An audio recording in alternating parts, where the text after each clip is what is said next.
The U.S. Army in World War II looked like unstoppable They had the fastest jeeps, the best semi-automatic rifles, and boots made of the finest leather, while the Germans were still using horses. But if you ask the men who were actually there, the story is different. Hi, I'm Ray. My great-grandfather was a GI who fought his way across Europe. And growing up, he didn't tell me stories about glory or medals. He told me about the hunger. Napoleon famously said, "An army marches on its stomach." Well, if that's true, my great-grandfather's army marched on a stomach full of lead, chemicals, and disappointment. While American engineers were building the atomic bomb, Army cooks were building something far scarier. A chocolate bar designed to taste like vomit and eggs that smelled like sulfur. They canned meat until it became a salty, pink, gelatinous nightmare. Why would the richest military in history feed its heroes garbage on purpose? Was it a mistake?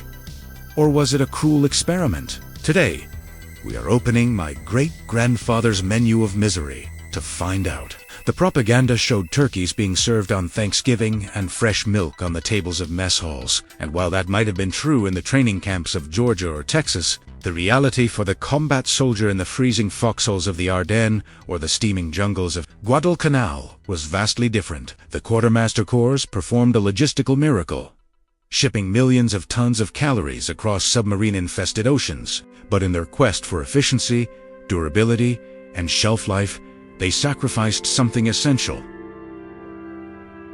edibility. They didn't just give soldiers bad food by accident. They engineered it. They spent millions of dollars in laboratories creating chocolate that was designed to taste like poison. It is a story of how the richest army in the world fed its heroes with food that was often described as a little better than a boiled potato and sometimes worse than the enemy's bullets. From the legendary Hitler's secret weapon chocolate bar to the breakfast that turned green in the pan, this is the history of what the GI actually ate and how he survived it. Chapter 1.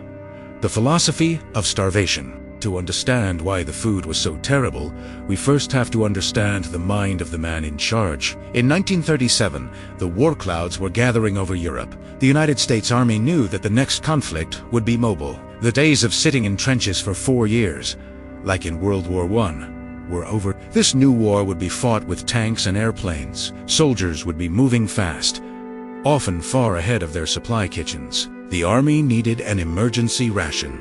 A meal that a paratrooper or an infantryman could carry in his pocket for days. Something that wouldn't rot, wouldn't melt, and provided enough calories to keep a man fighting for 24 hours. Enter Captain Paul Logan of the Quartermaster Corps.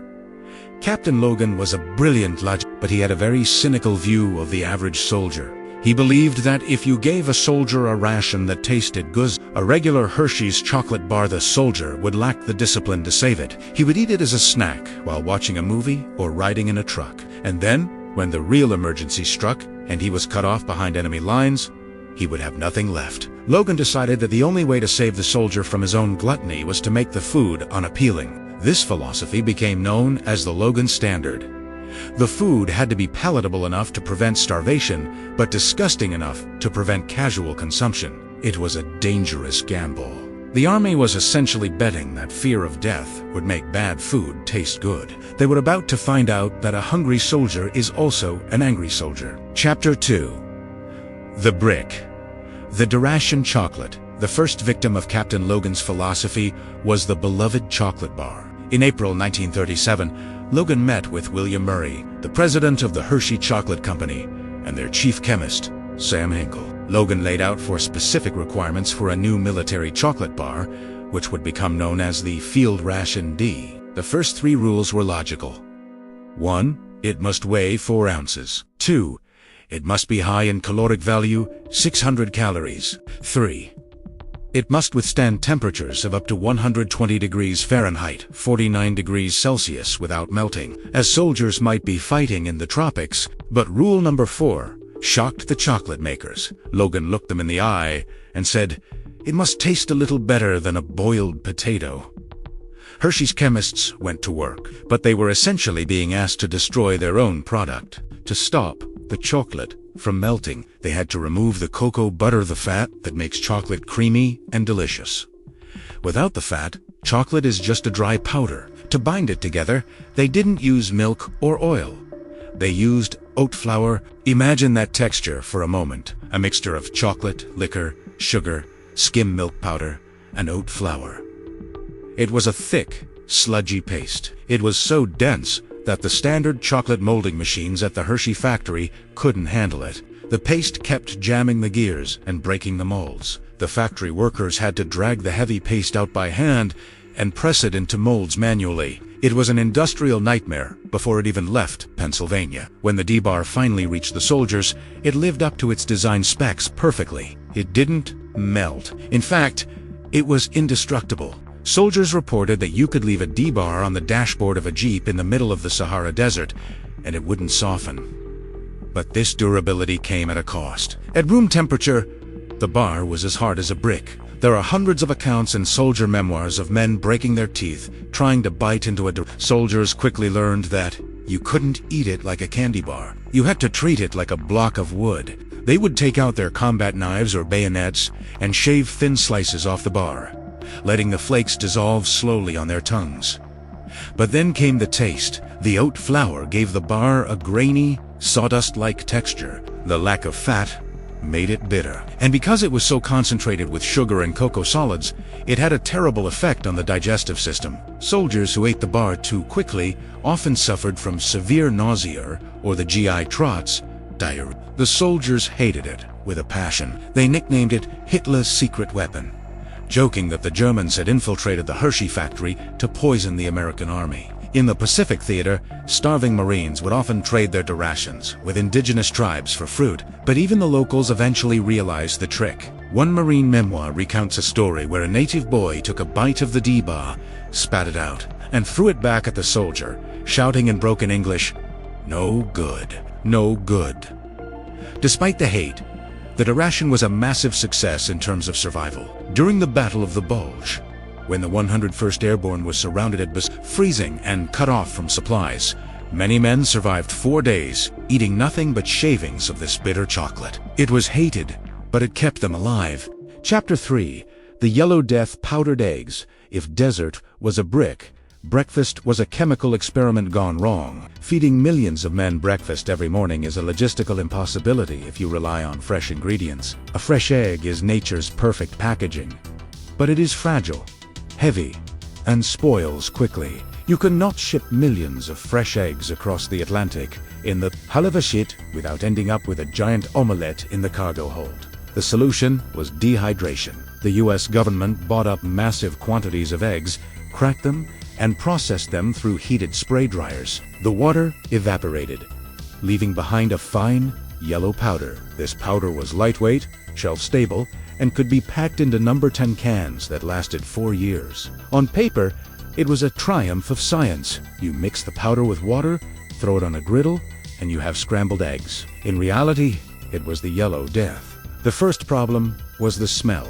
The dehydration process concentrated the sulfur compounds naturally found in eggs. When the mess cooks rehydrated the powder with water-often water that was unexactly pure, the mixture released a pungent, overwhelming stench. Soldiers described it variously as rotten farts, wet dog, or simply sulfur and despair. Imagine waking up in a damp tent, cold and homesick, and the air is filled with that smell. It killed the appetite before the soldier even got in line. The second problem was the preparation. The army cooks, or mess sergeants, were not trained chefs. They were often just soldiers who had been assigned kitchen duty. They were cooking for hundreds of men at once. They would mix huge vats of the egg powder and dump it onto massive grills. Because the powder didn't always dissolve perfectly, the resulting texture was a mix of watery sludge and dry, gritty lumps of powder that exploded in your mouth. If they were undercooked, they were a liquid mess. If they were overcooked, which was usually the case, to kill bacteria, they turned into a rubbery, sponge-like material that bounced when you dropped it. Chemical oxidation was another issue. If the egg powder had been exposed to air for too long inside the can, the eggs would turn a sickly shade of green or gray when cooked. Green Eggs and Ham wasn't a Dr. Seuss book for these men. It was a grim reality on Tuesday mornings. But the worst part was the digestion. Powdered eggs were notorious for causing extreme flatulence. In the open air of an infantry camp, this was a joke. But in the confined space of a B-17 bomber flying at 20,000 feet, or inside the steel belly of a Sherman tank, egg gas was a serious morale issue. Crew members would beg their commanders to ban powdered eggs before missions, preferring to go into battle hungry rather than trapped in a steel box with the after effects of that breakfast. I can't even imagine the smell inside that tank. Talk about friendly fire. Before we continue down this menu of misery, do me a huge favor. Smash that like button and subscribe to the channel right now if you are enjoying the story so far. It really helps us keep these archives open. But don't go anywhere. We are only halfway through the nightmare.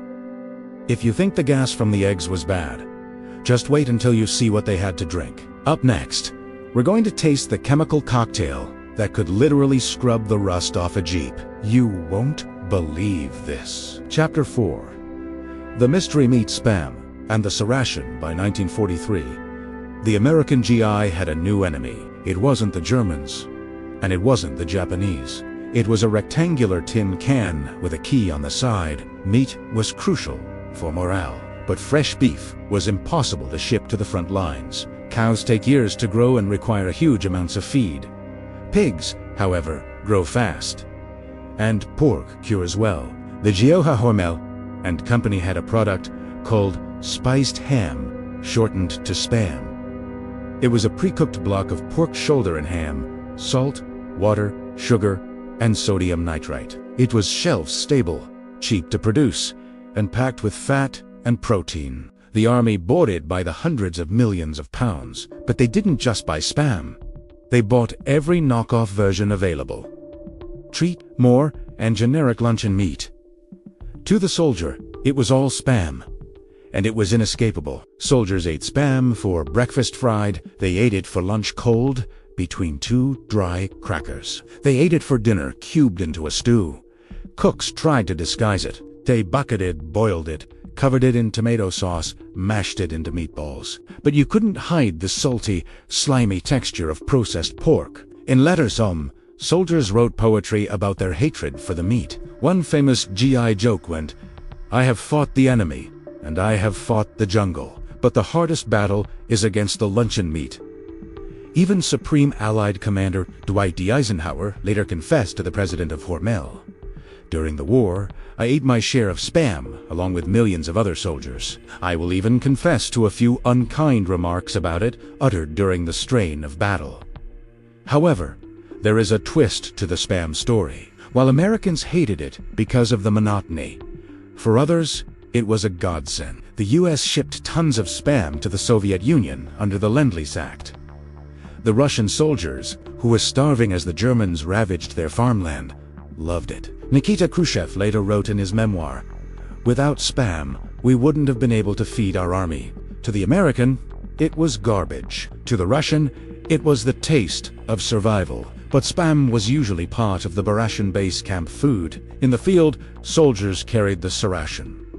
This consisted of heavy tin cans containing meat and beans, meat and vegetable stew, or T-dreaded, meat and vegetable hash. The hash was particularly it was supposed to be corned beef and potatoes, but the quality was so low that soldiers claimed it looked like dog food and tasted worse. Rumors spread in the trenches of Italy that the hash wasn't beef at all, but horse meat or whatever animals the quartermaster found on the road. It was cold, greasy, and solidified into a dense cylinder that retained the shape of the can when you shook it out. Chapter 5. Chemical warfare, the lemonade, and the coffee. A soldier needs hydration, and he needs caffeine. The army managed to ruin both. Included in the ration, the lighter, boxed assault ration was a small packet labeled lemon powder, synthetic. Note the word synthetic. This wasn't dehydrated lemon juice. It was a chemical mixture of citric acid, sugar, and artificial flavoring. It was supposed to provide vitamin C to prevent scurvy. The powder was so acidic that it was practically corrosive. If you mixed it with the correct amount of water, it tasted like a sour chemical syrup. But soldiers rarely had good water. Empty field water came from creeks, swamps, or questionable village wells. To make it safe, soldiers had to drop halazone tablets into their canteens. These were chlorine tablets. Now, imagine the chemistry. You take swamp water, Add chlorine, which tastes like swimming pool water, and then add synthetic citric acid powder. The resulting cocktail was described by veterans as tasting like battery acid or bug spray. It was so vile that many soldiers refused to drink it, risking dehydration instead. But the American soldier is ingenious. They found other uses for the lemon powder. It was an excellent scouring agent. Soldiers used the powder to scrub the grease off their mess kits. They used it to clean the rust off their bayonets. Some even used it to bleach their hair or scrub the floors of the barracks. They used it for everything except drinking. It was a chemical cocktail so strong it could literally remove rust from a Jeep. Then there was the coffee. The U.S. Army ran on coffee. But brewing fresh coffee in a foxhole is impossible. The solution was instant coffee. Before the war, instant coffee was a novelty. The Army popularized it. The early versions of instant coffee in the rations were little more than brown dust that turned into a bitter sludge. But unlike the lemon powder, the soldiers drank it religiously. Chapter 6. The economy of the foxhole. Despite the terrible quality of the official rations, the G.I.s. did not starve. They adopted. They became the greatest foragers, traders, and improvisers in the European theater. The rations became a form of currency. The ration box contained a small package of 4 cigarettes. For a non-smoker, these cigarettes were useless, but to a smoker or a civiliante were a gold. But the D-Ration chocolate bar, the brick that Americans hated, held a strange power over the civilians of Europe. In France, Belgium, and Italy, the local populations had not seen chocolate or sugar in years. They were desperate for calories. An American soldier could take a handful of the hated deep and trade them with a French farmer for a fresh chicken, a dozen real eggs, or a bottle of vintage wine. The farmer didn't care about the bitter taste or the hard texture. To him, it was sugar and energy. The G.I.s. felt like they were ripping the civilians off, trading garbage for gourmet food. When trading wasn't an option, they improvised. This gave birth to foxhole cuisine. Soldiers would take the hardtack biscuits, crackers from the rations, crush them into a powder using the butt of their rifle, mix them with water and powdered milk to make a dough, and fry it in helmet grease to make pancakes. They would take the hated Spam, chop it up, mix it with stolen onions and peppers, and create stews that actually had flavor. They discovered that if you melted the D-Ration chocolate in water, a very slow process, and added enough condensed milk, if you could find it, it made a hot cocoa that was thick enough to stand a spoon in, but sweet enough to be drinkable. This ingenuity was a crucial part of the war effort. A hot meal, even a makeshift one, could restore morale faster than a speech from a general. Chapter 7. The legacy of bad food. When the guns finally fell silent in 1945, the impact of these rations didn't end. They changed the world's palate forever. The millions of soldiers returning home had a new appreciation for fresh food. The post-war boom in American diners, steakhouses, and ice cream parlors was driven, in part, by a generation of men who had spent years dreaming of a burger that didn't come from a can. However, the war also solidified the dominance of processed food. The companies that fed the army, Hershey, Hormel, Coca-Cola, Wrigley, became global giants. The infrastructure built to make powdered eggs and instant coffee was retooled to fill the supermarkets of the 1950s. Instant mashed potatoes, TV dinners, and Cheese Whiz are all descendants of the military logistics of World War II. But for the men who served, the memories of the menu of misery never faded. Decades later, at veteran reunions, old men would laugh and argue about which ration was the worst. They bonded over the shared trauma of the sulfur eggs and the broken teeth from the chocolate. It serves as a powerful reminder of the reality of war. We often focus on the strategy, the maps, and the weapons. But the day-to-day reality of the soldier is a battle against the elements and his own body. The American G.I. defeated fascism. He liberated Europe and the Pacific. And he did it all while fueled by a diet that was barely edible. He marched on a stomach full of leaden chocolate and rubbery eggs, and he kept moving forward. Perhaps that is the ultimate testament to his toughness. He survived the German artillery. He survived the Japanese banzai charges. And against all odds, he survived the U.S. Army cooked. Conclusion: so the next time you complain about an airline meal or a cold burger at a fast food joint, take a moment to think of the GI in 1944. Think of him sitting in the mud, shaving a piece of bitter chocolate with a dirty knife, trying to choke it down just to get enough energy to fight another day. Think of the breakfast that smelled like sulfur, and the lemonade that tasted like battery acid. These men didn't just sacrifice their safety, they sacrificed their comfort, their health, and their simple human pleasure of a good meal. What is the worst meal you have ever had to eat in a survival situation? Could you have stomached the Let us know in the comments below. If you enjoyed this deep dive into the history of the trenches, make sure to like this video and subscribe to G.I. Stories. We have many more files to Until next time, keep your powder dry and your socks dry.